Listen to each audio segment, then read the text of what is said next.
It's December, and I finally have ripe citrus on my trees. These Owari Satsumas, also known as mandarin oranges, are finally ready for harvest. And these Meyer lemons right here aren't too far behind. We will be picking these in January. But I'm going to let you in on a little secret. While I love growing citrus, and I have 10 citrus trees growing all around my yard, I almost never buy it from the grocery store. That is because the citrus industry has a dirty little secret, and once you know it, you may think twice before you ever buy citrus from a grocery store again. If you're new to the channel, please subscribe, hit the bell for notifications, and check out my Amazon store and Spreadshop links in the video description for everything I use in my garden and awesome custom apparel and gear.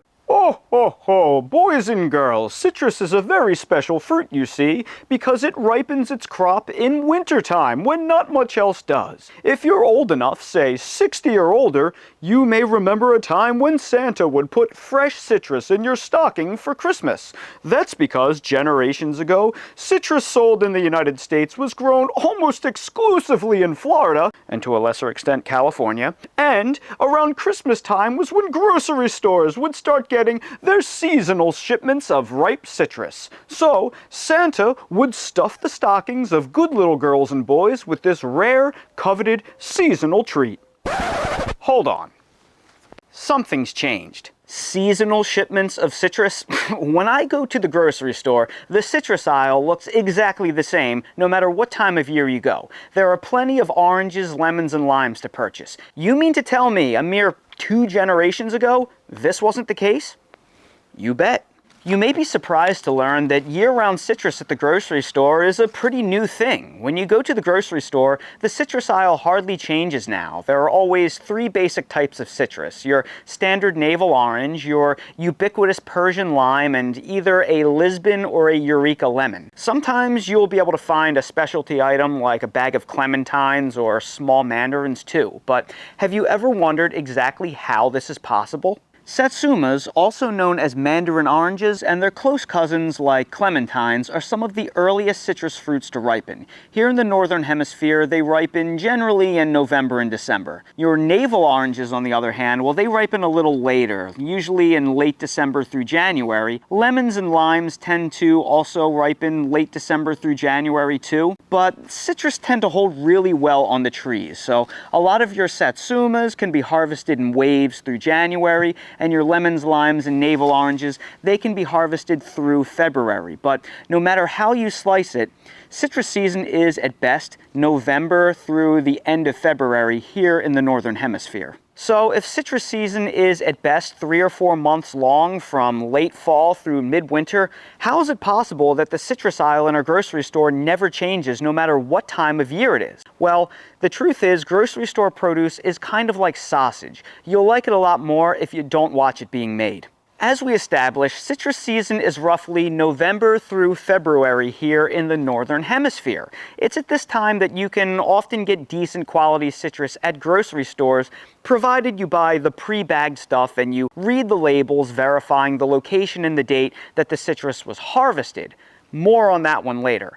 But the southern hemisphere also has a citrus season, and it's opposite ours. Their citrus season starts roughly late May through August, which is offset by, big surprise, exactly 6 months from ours. Citrus you purchase at this time in the store is likely shipped in from across the globe from either Australia, South Africa, or somewhere in South America like Peru, Chile, Brazil, or Argentina.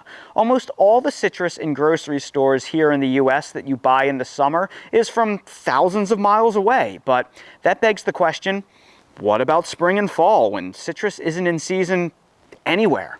Well, that's the scary part. Side note, it has been brought to my attention that some of you were unaware that I do in fact have hair. However, it's pretty warm where I live and my wife prefers a short crop, so I generally keep my hair short. There is one exception though. I do like a nice little hair hat in the winter when it gets cold. However, it's starting to get to that length where it gets bedhead, and when I woke up, my wife told me, and I quote, "You look like a serial killer. You need to cut your hair." And since that is rarely a compliment, I guess this is going to come off soon. However, I will be sure to make sure that there are a few stray hairs that make their way to her side of the bathroom sink. A lot of the fruits that we often refer to colloquially as vegetables that are available year-round in grocery stores, like tomatoes, peppers, cucumbers, and squashes, well, many of them are actually grown inside greenhouses. That's because something like a tomato plant bears its fruit based on days to maturity, not seasons. If you give a tomato plant that produces a mature fruit in 80 days after transplanting an identical amount of warmth, light, and nutrition, and it has what it needs, that plant is going to produce that same tomato after 80 days, whether you transplant it in January or June. So this allows us to grow these fruits and vegetables pretty much locally as long as you have a climate-controlled greenhouse. As such, a lot of consumers mistakenly believe that fruits that are grown on trees are produced the same way, but they aren't. Perennial fruit trees like apples, pears, citrus, peaches, and plums, well, they have circadian rhythms that are tied to the change of seasons. So here in the Northern Hemisphere, most citrus trees generally flower from late March through May. That's it. Planting them in a greenhouse or transplanting young trees at different times of the year will not change their flowering pattern. Here is the dastardly truth. If you're going to the grocery store in March or April and you're buying oranges, lemons, or limes, you're probably buying fruit that was picked back in December or January. Even worse, if you're buying citrus in September or October, you're probably buying citrus that was picked in June or July, then shipped across oceans just to reach you. That citrus you're buying has been sitting in cool storage for anywhere from 1, 2, 3, maybe even 4 months or longer. You're eating really, really old fruit, and we wonder why fruit that we get at the grocery store doesn't taste as good as the stuff we get fresh from a farm. Here is the cold, hard reality. There is a reason why variety selection at grocery stores virtually never changes, and your store produce aisles look identical regardless of the time of the year. Commercial varieties are really only selected for 2 qualities: storage life and resistance to damage in transit. Taste is not a consideration. In fact, taste could actually be detrimental to the fruit's shelf life. You see, varieties that travel well usually have thicker, tougher skin and texture, and varieties that store better often have lower sugar content. So growers are incentivized to choose varieties with suboptimal flavor and texture so they can be stored as long as possible and shipped as far away as possible. This is why produce at grocery stores generally tastes so bad. They're growing substandard varieties picked before peak ripeness so they can travel better with less bruising, and you're probably eating something that was harvested literally months ago. And that is the dirty little secret that the citrus industry doesn't want you to know. In fact, I'm going to take things up a notch and I'm going to make it even worse for you. This phenomenon is not unique to the citrus industry. This is almost every fruit that we buy at the grocery store that's available year-round. Apples, in many cases, are even worse. In fact, true story, last summer I went to the grocery store and I picked up a bag of sugar bee apples off the shelf in July. And I flipped it over and I read the label underneath and it said, "Grown in Washington State." And I literally laughed out loud. I probably sounded like a crazy person. That's because Washington State picks their apples generally in September and October. Well, it was July. That means that bag of apples has been in storage for 9 to 10 months, and it was still selling at top dollar, even though the fruit was nearly a full year old. And here's the scariest part of all. I bought the bag of fruit and I brought it home just to see if it would still be any good, and it was. It actually tasted pretty decent. Luckily, there is a way around all of this. I'm going to show you how I beat the system so I get the best quality, freshest produce year-round, no matter what season it is. Step number 1 is to learn what is in season where you live. Know that winter is citrus season. Know that blueberries are picked from May until July. Know that peaches are picked June through August. Know that apples are picked September through November. Don't buy the same fruits all year round regardless of time of year. Learn when the local harvest windows are so you can get seasonally the freshest produce possible that has been sitting in storage somewhere for the least amount of time. Step number 2, this is important. Don't buy loose produce. Those little stickers that are on the individual fruits with the number on them, well, they give you country of origin, but they won't let you know exactly where they were picked and when.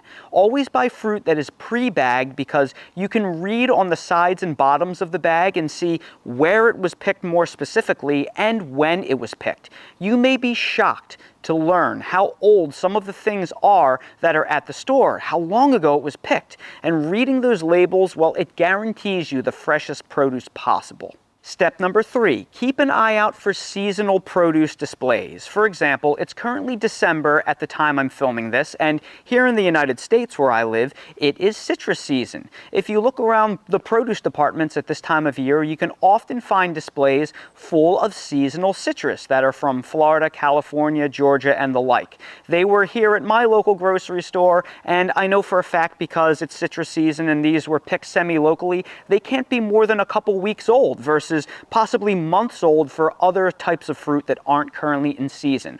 Read the bag, let them be your guide. Step number 4, take advantage of unusual, harder to find seasonal varieties. For example, specialty stores like Trader Joe's often carry things like California blood oranges or Meyer lemons in January and February. And these are basically guaranteed to be fresh because they're a limited specialty variety item. So they may be more expensive than the ones that are stocked year-round, but I would rather pay $4.50 for a bag of oranges that was picked fresh than paying $3 for a bag of oranges that is 3 or 4 months old. Step number 5 is going to come as a surprise to many people, and that is don't be afraid to buy out-of-season produce frozen instead of fresh. There's actually a high chance that you could get better quality produce in the frozen fruit section than in the fresh fruit section if things aren't in season. That is because commercial growers of fresh produce often pick their fruits a little bit underripe so they bruise less during shipment, and they could be stored for months at a time. But a commercial grower that grows for the frozen market, they don't have to worry about shipping the fresh produce, so they can wait until that fruit reaches the peak of ripeness, and then they immediately flash freeze it. So if you're buying something like blackberries or blueberries well out of season, there's a better chance that the frozen berries will taste better than what is fresh on the shelf because they were probably picked at their peak ripeness and bagged frozen, whereas the stuff on the actual fresh produce shelf, that's not nearly as fresh, and it's come from a very, very long distance. Just make sure that if you do buy frozen produce that you read the ingredients on the bag and ensure there are no extra ingredients like added sugars. If you're buying a bag of blueberries, the only ingredient in that bag should be blueberries. And step 6 should come as no surprise to anyone. Grow your own. Grow as much of your own produce as you possibly can. Plant a peach tree, plant a persimmon tree, plant blueberry bushes and strawberry plants, plant a lemon and orange tree, plant a couple apple trees. Yes, I understand that every climate cannot grow all of these things, but just do the best you can. If you don't have the space, rip out your worthless landscaping bushes and trees that really don't serve much of a purpose in your yard and replace them with something that will bear fruit and feed you and your family.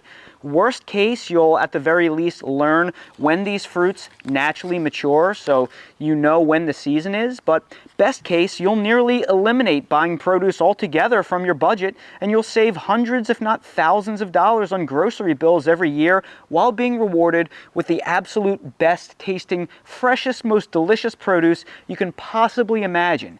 That is what I've done, and it has literally changed my life. I really mean it when I say I don't buy citrus in the grocery store unless I'm absolutely desperate and I have to make a very specific recipe, because it's just not any good. This often surprises people because I'm known as a citrus grower online. But the stuff grown off a tree like this, when you pick it fresh, it's like candy. It's like not even the same species. It's like you can actually eat the peel. It is so sweet. Watch, this is a zipper skin Owari Satsuma. The skin pops right off. I'm telling you, you can literally eat the skin. It is so good. It peels in a matter of seconds. There's no dry pithiness. And just look at that beautiful segmented Satsuma mandarin orange right there. They're just unbelievable. Grab them.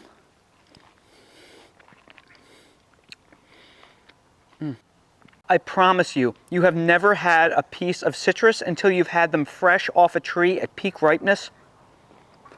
Unbelievable. And it's such an incredible flex to say that I grow citrus in ground in North Carolina. People can't believe it when they see my backyard and they see these trees with citrus on them. It's so cool, it's so rewarding, and everything just tastes so good. And that is the dirty little secret about most of the produce that you're buying and eating from the grocery store. Unless you know exactly what is in season right now and you're reading the bags to verify when it was harvested and where it came from, you are probably eating some despicably old food. And the sad part is, we are so used to choking down this old, pithy, dried up, improperly ripened food, we don't even know any better. We don't even remember what fresh food tastes like anymore. We have forgotten that real ripe fruit right off a tree actually has flavor. And it's why so many of us now believe that fruits and vegetables, they taste bad. It has so many people choosing bags of chips and cans of soda over an apple and a salad. And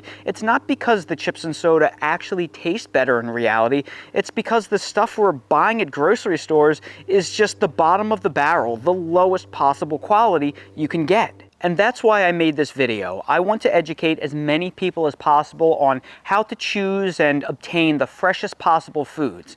I want you to know that the words healthy and delicious, they're not opposites. You can have both. On the contrary, the freshest, most delicious foods are often the healthiest. So please take this message to heart, learn to eat seasonally, read the bags to educate yourself and ensure that you're getting the freshest, most local foods possible, and you'll not only save money on groceries and generate less waste because you'll be throwing away less lousy food, but you'll get the best tasting foods possible while supporting local farmers in the process. So, aren't you glad that you watched this video and educated yourself? There is only one acceptable answer to that question: banana. If you found this video helpful and entertaining, please make sure you hit the like button, subscribe to the channel, and ring the notification bell so you're notified when I release more videos like these. And also, please share this video with family and friends so they learn the dastardly truth about grocery store produce and you can help them get the freshest possible food for their money. For everything I use in my yard and garden in real life to grow my fruit trees and my vegetable garden, that is all linked in my Amazon storefront, so expand the video description. Click on the Amazon storefront link. You'll see everything I use in my yard and garden in real life. And while you're down there, check out my website, themillennialgardener.com, for all things gardening and for custom merch that I design myself if you want to support my channel. Thank you all so much for watching, and I hope to see all of you again on the next video. Well, here we are on a beautiful day in Ormond Beach in Florida, and this is the only true beach where they allow dogs. And Dale is choosing to not use the umbrella. He wants to sun puddle. We have a nice shady spot for him if he gets too hot. But he has been so good. He was just chasing around his toy, and now he's relaxing in the sun, being a good boy. There is nobody here. There's nobody here. It's 67 degrees. It's just a perfect day, and there isn't a soul on the beach. Are Florida people crazy, Dale? Are Florida people crazy? Are they like, oh, 67, it's too cold to go to the beach? They're nuts. They're nuts. This is the perfect day with the perfect boy.